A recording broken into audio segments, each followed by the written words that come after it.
Hello everyone. Obviously you know what's going on from the title of this video. Um, this is a really difficult one to make, but I'm doing it for a couple of different reasons. One, uh, partially is to just kind of document what happened. Part of the reason is talking about it helps. And thirdly, um, I'm doing this for other people who have experienced a similar loss, hoping that it might help out anybody who has gone through this. I know there are some people, some of my regular viewers are pet owners, and obviously there's a huge, giant community of people out there that might benefit from this. So, just a little bit of background.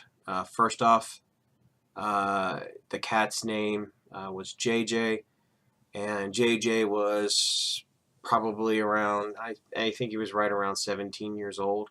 So he was definitely an older cat. Um, but his death was rather sudden. So we'll get to that here in a bit. Basically, uh, I'll give a little bit of background on how I got the cat. I had the cat, even though he was an old cat. I only had him for around 5.5 years.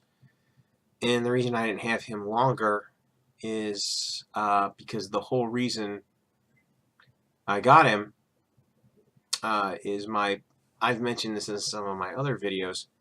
My parents split up in 2012, and I got their pets. Right, that was my big bonus from their divorce.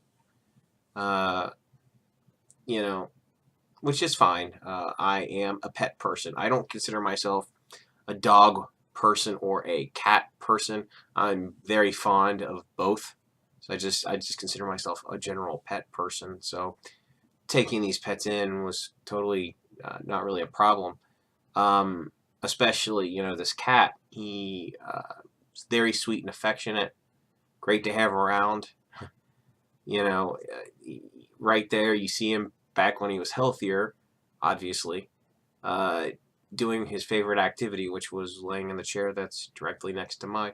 And coincidentally, that chair was my grandfather's chair, so it has a whole lot of sentimental. It's an old ass, crappy chair from the '80s, but it has a whole lot of sentimental value to me. Um, so anyway, I've had him for about 5.5 years, uh, and what led to his death is a condition he had his entire life. He had thyroid condition. Okay, so we had been treating him as long as we had him. Okay, uh, basically, what we had been treating him with was um, one pill's worth of thyroid medication a day. Basically, half a pill in the morning and half a pill in the evening. Okay. Now, what prompted things to change is he had lost a lot of weight over the past few months, a ton of weight, and he was extremely skinny, and we were pretty worried about him. So, ironically, this seems to be the way this always goes. I took him to the vet just this past Monday on MLK Day, and you know, the vet. So office visit, of course, charged for that. Took a lovely fecal sample because he had diarrhea. That was fun to collect. And thirdly, a blood test. Right. So the vet looks him over. We talk about what's going on. They send stuff out to the lab. While I'm there in the office on Monday, the vet says to me, he's definitely, his heart rate's way above what it should be. I said, yeah, I know that. And she's like, well, what we should probably do is up the dosage of his medicine from one pill a day basically to two pills a day. So, okay. Basically, one full pill at breakfast and at dinner. So, course, that's what we did. And his behavior was, even though he was skinny, he still behaved completely normally. His behavior didn't change. And his behavior was totally fine until yesterday evening. Sometime between, I don't know, 6 and 7 p.m. roughly, me and my wife started to notice that, he wasn't walking like his normal self. He wasn't too interested in eating his dinner. He didn't even want cat treats, so we knew that trouble may lie ahead.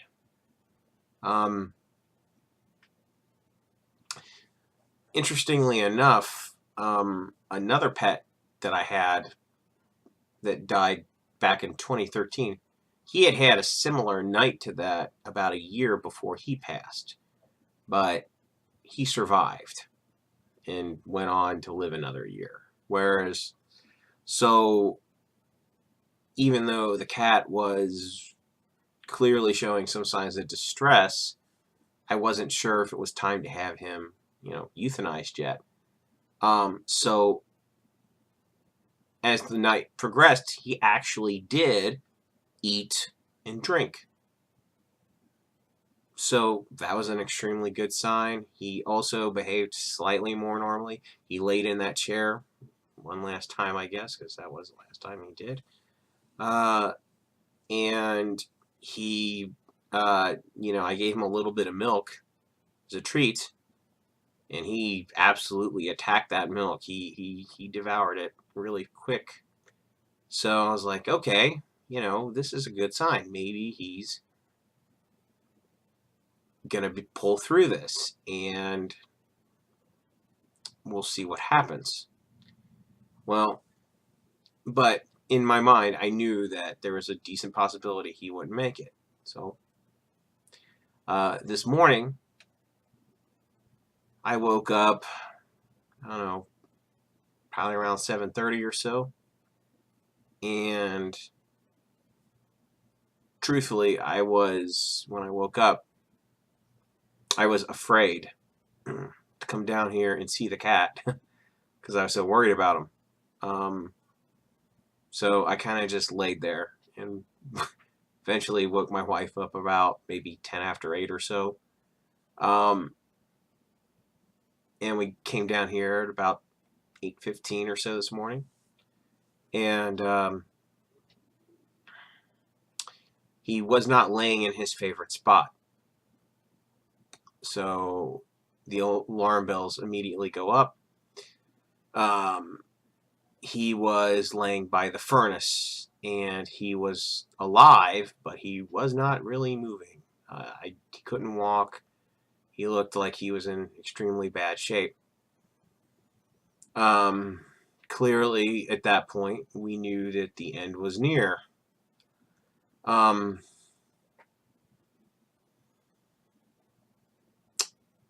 He basically he passed on maybe 15 to 20 minutes after that. Sometime between 8:30 and 8:35, he died. I think really what had happened, I think he, knew it was pretty much the end. And I think he was kind of holding on, waiting for us before he let go. And he finally let go when he saw us, and that was that. The vet, and the only reason we didn't take him to the vet immediately when we got up is because the vet doesn't open till 10 o'clock in the morning. So, we're like, oh God, what are we going to do till 10 a.m.? We're freaking out, but he passed before that. I mean, if we had taken him to the vet, he would have died on the car ride over. What was difficult at that point, of course, was then just waiting for the vet office to open to do something with his remains. I mean, yeah, we could have buried him in the backyard, but the yard is maybe the ground's maybe semi-frozen because it's been pretty cold. So we wanted to do something with his remains, and by the time that I came back downstairs, because after he died, we went upstairs, and then came back down about 9:40 in the morning or so, to get him. I was going to put him in his carrier, of course. By then, rigor mortis had set in. So, obviously, he was extremely stiff and hard to move. That was an incredibly painful moment, putting him into his carrier. And then the wife took him to the vet.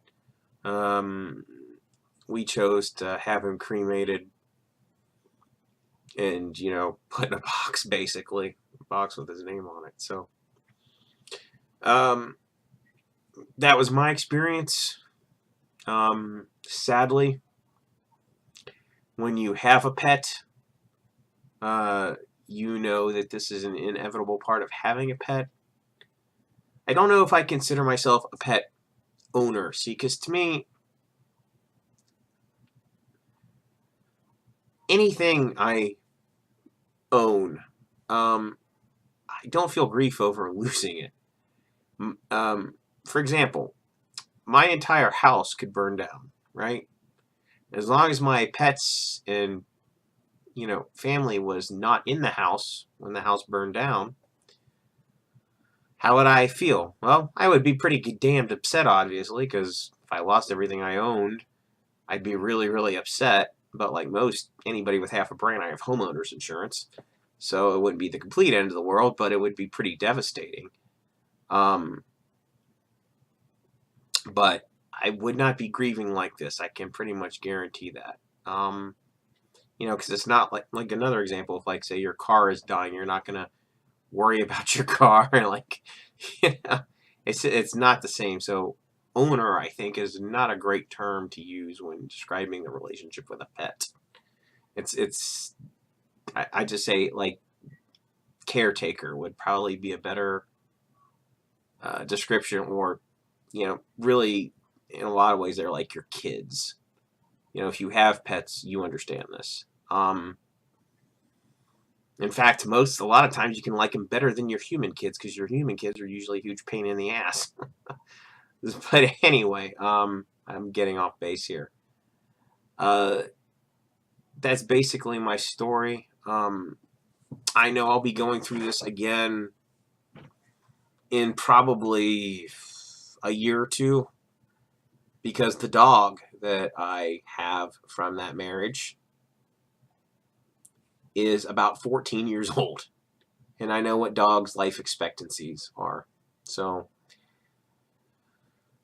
I know that I'll go through this again. I don't know if he'll suddenly just go, or if I'll have to have him euthanized. I don't know. I'm not looking forward to either prospect.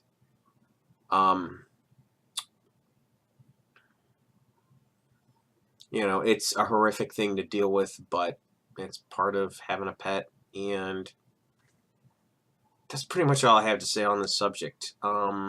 As from how I feel right now, obviously, the emotions are shock, sadness, and depression.